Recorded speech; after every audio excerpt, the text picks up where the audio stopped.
RWBY Volume 7, Episode 11, Gravity. So, of course, this episode was pretty much the one I was waiting for. Like, this was the one. I was like, 2 weeks ago, I was like, cool, they're gonna get into some fights, the city's in chaos, and I knew that last episode was just gonna be like, it's okay, there's gonna be some action, not much story. And I said, unfortunately, that's what that was. Still entertaining, but the most memorable thing I got from the last episode was really Penny can shoot two lasers at once. That was what we got from the last one. That was pretty much it. So leading into this, I was like, all right, we have obviously the main draw fight was going to be, Ironwood versus Watts. And this episode, honestly, it might have all just been called James Ironwood. It's just his episode. Like, if I wish I had a pillow on him and I wouldn't have put Ruby up here, but she had like the second big stuff for like breakdowns and letting people know at the end. But this was his episode. He had a cool fight scene.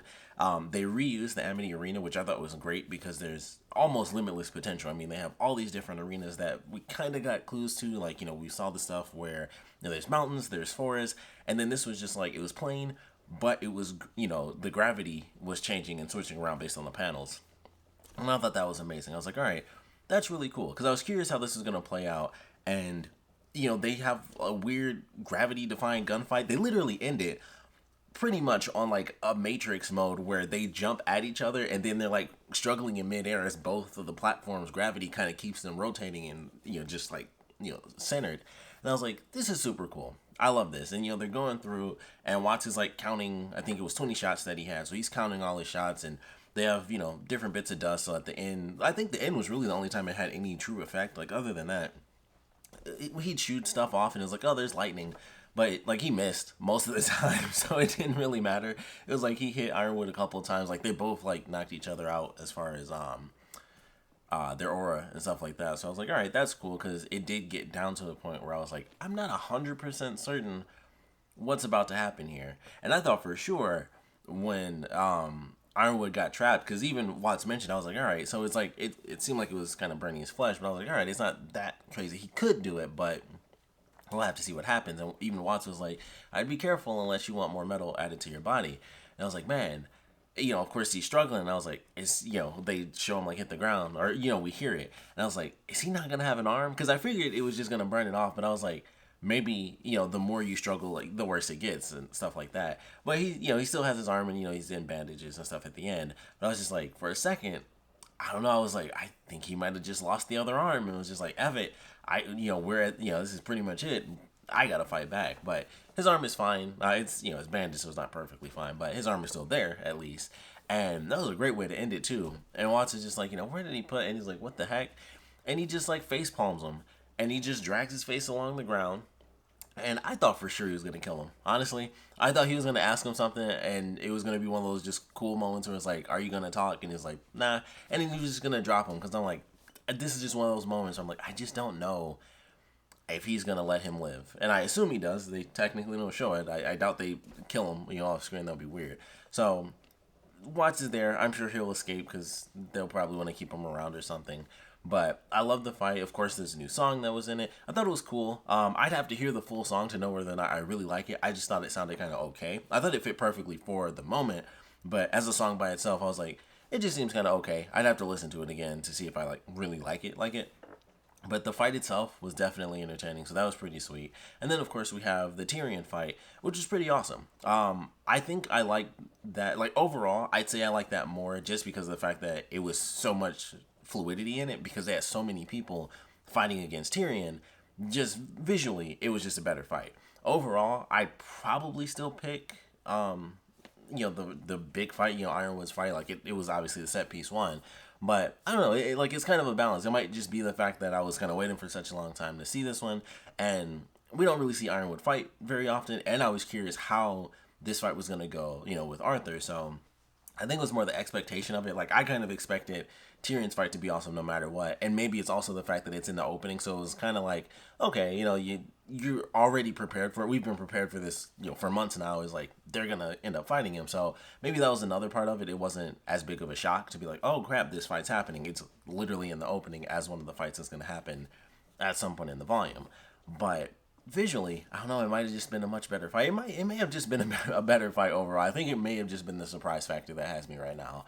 But that fight was really fun to watch, and we get to see three heroes against this singular villain, and of course, with the way that he works, I like the fact, and I feel it was really subtle. Once again, subtlety, which it's unfortunately isn't always the greatest strength of RWBY, but in this case, I think it was done well. And I always wonder if I'm looking too far into it and it's just an amazing coincidence, but I feel like this had to have been on purpose. But of course, it wasn't super drawn out. It wasn't the big thing where it was like, oh man, we get to see, Crow versus Tyrian again. Of course, there are the two other people there, but I was curious if that was going to really come into play.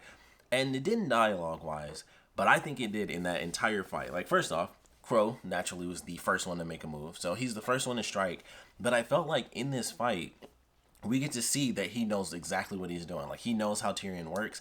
And even though it starts off where it's like, what the heck is he doing? Like, he's just going in swinging. It's like he knows how to win this fight. And then you start seeing punches. Like, every once in a while, he'd throw in a punch. And I realized it's because he knows what he's up against, because he has two other allies. He was taking on, like, the full brunt of that fight because that allowed for everyone else to be, support for him, because they didn't know exactly what was going on. They didn't know, like, oh, well, if you basically just drop your weapon, he's got nothing on you. I mean, most of the characters in the show have like a trillion zippers and belts and metal things on them anyway, so it probably wouldn't matter. But weapon wise, we've seen his weakness. You drop the weapon and you just go hand to hand. He doesn't know what to do with that, and so you put a character who knows that. And Crow was doing all sorts of tactics where it's like, all right, well, I'll do this, and you block this way, and then I'll do like some other random move, and you do two blocks, and then I can just kick you straight in the stomach. Or I'll just do this because I have two other people, so someone will just grab his tail from a million miles away, and then it's just like, all right, I'll also hit you with the sword, which I know for a fact you'll block, and then I can just punch you in the stomach, or I can punch you in the face. And it was little stuff like that where I was like, oh, that makes this fight even cooler, because it seems weird at first that he just goes in swinging, and then we see him switch it up, and it's like, oh, he throws in those couple of punches, and that's how he does it, where he'll do a bunch of stuff where he knows he can dodge, but that's kind of how they end up working together, because they're also experienced. It's like, okay, he's dodging all of Crow's moves, I'll just do this. Like, the coolest thing was probably when Robin shoots two arrows. Like, she shoots the first one, and he just dodges it, and then she shoots another one that's ricocheted, so it ricochets off of a pipe, and then it hits Crow's sword, because Tyrian knew it was coming. It was like he just dodged it, and then it bounced right off the sword and hit him straight in the face. And I was like, that was super cool. So I love the way that they like instantaneously just start working together, and it was a really cool fight. And like I said, that's probably why I like it so much more, even though it was shorter. I wish that one was longer, just because with certain characters, like I always say this, Mercury is like one of my favorite characters to watch fight, because he has to do hand-to-hand combat. And it's kind of like the same thing with Yang, but because she can shoot, and it seems like she can always shoot from super far away, like much further than Mercury can, it's one of those things where it's like, I just love watching Mercury fight, because he's right in the battle, so it's always more entertaining just to see hand-to-hand combat. And you get that a lot when it comes to Tyrian, because of course he has to strike with the stinger, or strike with the I forgot what they would be called, but I guess glaives, pretty much, on his arms. So super fun fight to watch that. Of course they took him down. I was like, it's 3-on-1, like he can dodge some stuff, but I was like, there's no way he's gonna come out on top in this fight, which I expected. I think we all did. And so it kind of went as planned, or as expected, I should say. But it was still a great fight, and I was like, all right, that was pretty awesome. There was a lot of flips and stuff. The sweetest thing has to be the fact that Crow, how he had his sword, where it was like curved, but it was almost like just an arm blade.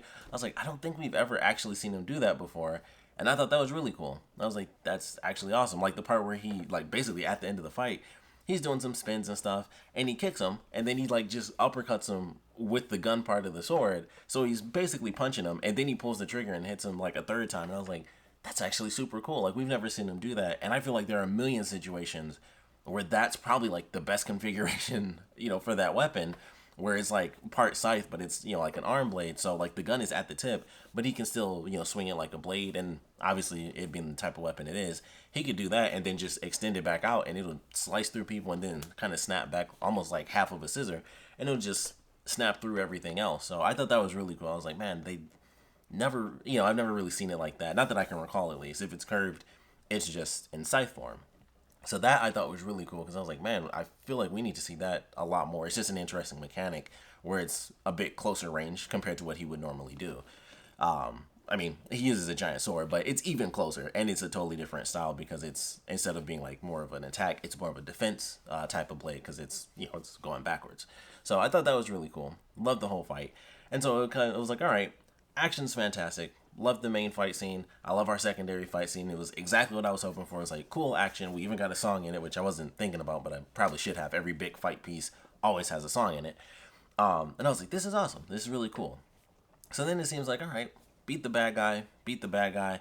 Everyone's kind of, rallying civilians and stuff like that. And then Ironwood gets back, after getting all his bandages, drops the bag. Clearly something's going on. Initially, I just thought Cinder was going to be right there. I thought it was just going to be like, Cinder's there. And of course, he's wounded. So it's like, oh crap, what am I going to do here? Or maybe it was both, Cinder and Neo. And it was like, I don't know what to do next. So, instead of that, it's just Cinder kind of playing mind games. She puts the chess piece there. And so that, of course, causes Ironwood to be like, all right, someone's been here. I need you to go get the power of the Winter Maiden.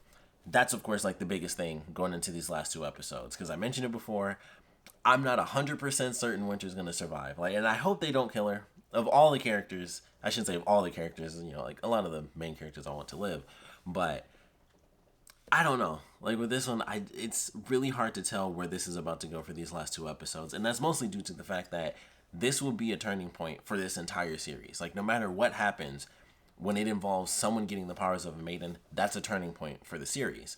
So going into this, it's either going to be Cinder gets the powers of two maidens. And if she does, I think that pretty much solidifies the fact that she'll be the final villain for the series. Because I think I said that before. I was like, if she gets those powers, they're going to be like, all right, well, we have to deal with both of these characters, but let's probably deal with the immortal character first, trap her, and then we deal with the power-hungry character. And they might not even need to do that because Cinder isn't particularly a fan of Salem, so who knows? We'll see how it all plays out. But either she's going to have the power of two maidens. Who knows what's going to happen with the Oscar thing, because that's something else we have to talk about, of course. But either she's going to get the power, Winter's going to get the power. I don't really see this happening, but maybe Penny would get the power, because technically she has a soul. That would be something. That would be very interesting if they did it that way. I also kind of doubt that. Neo getting the power is probably a thing. She's probably the one dealing with Oscar, so it's possible that they all end up converging in the same place. But I don't know. There's so many possibilities, and it's just like, if Cinder gets it, then I think that's pretty much a guarantee that Winter's going to be killed. Who knows with Penny? They kind of talk about it as like, well, she's been brought back, but we can't do that permanently. If it happens again, then I think technically she could be brought back, but Geppetto would die. Because I don't remember if he actually says, like, I would, I know he says he would die, but I think it was technically like, I would die if I did it. But technically, he could still do it if he chose to sacrifice his life, basically for his daughter. So she could die again, and he could technically bring her back, and that would cause his death, which I don't think anyone would care. I don't know. He's not really important. So we'll see how that ends up playing out. But it was a great way to end the episode with Ironwood deciding to go full, martial law. I was like, that works. I love that. Salem showing up. That was fantastic. I didn't expect that. Like, this episode, it was basically like, probably like 98% less Cinder than I was anticipating, 100% more Salem than I was expecting. And that was a fine trade. I was like, okay, thought we'd see more Cinder. I thought, they're kind of going through the motions. I thought they would be the story element of this episode, admittedly. I thought the fights would be happening, and then we'd see Cinder and Neo. Instead, Cinder has her little moment, and it's like, oh, she's going to follow Winter. Of course, Penny ends up joining her, so that gives me a little bit of hope, because I was super worried. I was like, oh, crap, Winter's going by herself. Of course she can't stand up to Cinder. But then if it's Cinder and Neo, even with Penny, it's like you're still dealing with someone who has the powers of a maiden, and so it's just like, I'm not 100% certain, even with their skills combined, they could beat, both Cinder and Neo. So I'm still kind of worried about that, but Salem showing up was a great moment, and we get to see that basically if she imbues a bunch of power into like the weird tentacle orb things, she can almost come out as like a 3D projection, which I thought was super cool, because she was kind of listening while the little floating jellyfish thing was inside the bag.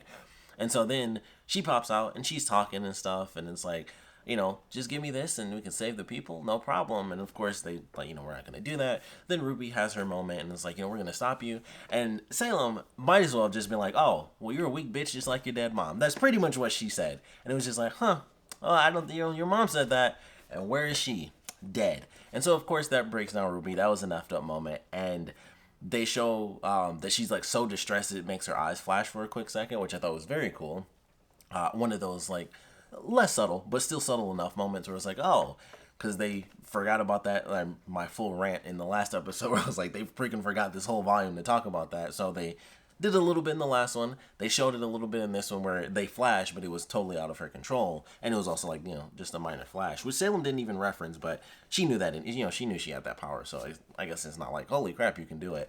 But I was like, okay, well, that's enough little moment. And then after she's gone, it's like, Aesop is like, crap, this is who we're dealing with. And then, barriers and stuff are down, and this is gone, and that's messed up. Martial law is declared. They're going to attempt to raise Atlas way up into the sky. I'm very excited to see how that plays out, because I don't know if it's going to happen or not. But at this point, no one else is on the ground anyway. Everyone's flying up to Atlas. So as far as the main characters go, I think it would have been really cool if someone was still on the ground. That, I think, would have been really interesting, just to see what would happen, where it's like they're kind of left behind, and they just, have to survive down there for a little bit. They can really just kind of kill some monsters and then jump to the top of a building for a minute, I'm sure. But I want to see how this is going to play out for sure. I don't think they're actually going to raise Atlas as much as they want to. I think the next episode is probably going to focus more on, missing Oscar, and then Winter and Penny versus maybe just Cinder. Who knows? Like, Neo will probably be there, but it depends on whether or not she's involved with the Oscar thing, which is another big moment for the last 2 episodes we're going into. So that one, I don't know what to think either. I'm like, it's like, oh man, where's Oscar? My first question was like, I wasn't even thinking, was he kidnapped? I was like, what did Ozpin decide to do? Because he's awake, like he can see things. They've clearly been blending a little bit better. Like a few episodes ago when Oscar was talking to Ironwood, and he's like, you say that as if you were there. So he's just naturally remembering stuff that Ozpin actually went through. So I was like, I don't know. I'm not 100% certain that Oscar was even kidnapped. Like, it could have just been Ozpin, and it was like, oh crap, I gotta destroy these robots. And then of course once he attacks one, they just naturally defend because they're robots. Destroys them, and then he takes off because something's about to happen. So like, who knows? But it's easy to say that he was kidnapped. It's totally possible, but I don't know. Either way, it's going to be amazing. So I'm not 100% sure. I feel like Ozpin is going to show up. He's going to be like, all right, things are a bit crazy, regardless of whether or not Salem eventually does make her way there, which, once again, there was no mention of Vacuo or anything like that. She doesn't... I thought they were going to do that. I thought she was going to say, like, yeah, they were kind of setting you guys up while I'm over here doing this thing. So they didn't do that. So maybe she is still just waiting. She's just making more monkeys. I don't know. They're just setting up the stage still. But regardless of whether or not she actually ends up at Atlas or even at Mantle, I guess, I think Ozpin is going to make an appearance. If not in the next episode, definitely in the finale. I feel like something's going to happen. Something is going to happen regardless of who does or doesn't show up at this point, which Salem's really the only important factor there. I think Ozpin will make an appearance because this Winter Maiden stuff is what we're going into. Like, the martial law stuff, I think is like, oh, that's just entertaining because it's kind of the inner turmoil of, this side of heroes versus that side of heroes, and, pretty much this Ironwood versus Team RWBY. But the main crux of, like, series content is the Maiden stuff. We don't know who's going to really live. We don't know who's going to get that power. There are just a million questions up in the air, and I think no matter what happens or who gets it or who doesn't get it, Ozpin is going to be like, all right, this is what I think we should do next. Who knows if they'll listen? This whole season's been about not listening to people, and then they're mad at Ironwood at the end of this one as well, and I'm like, I kind of see why they're mad, because it's like, oh, we don't want to give up on the people. But also, they didn't want to give up on the truth. They didn't want to tell the truth at all for a million years. And that's why this season has kind of been annoying. So, I don't know. I'm still kind of on Ironwood, so I'm like, it's been tough. It's been real tough. And I'm sure things would have been totally different if they were just like, hey, this is what's happening. We can't technically kill her. This is just the situation at hand. They're kind of pissed at him, and it's like, technically valid points across the board. They're like, Robin's on our side, and then he came back with a point that was perfect, and it's like, we didn't know that 100%. And that's pretty much all there is to it. It's like, yeah, technically that's true, because you never know who's in league with who. Technically speaking, you're dealing with an immortal who could...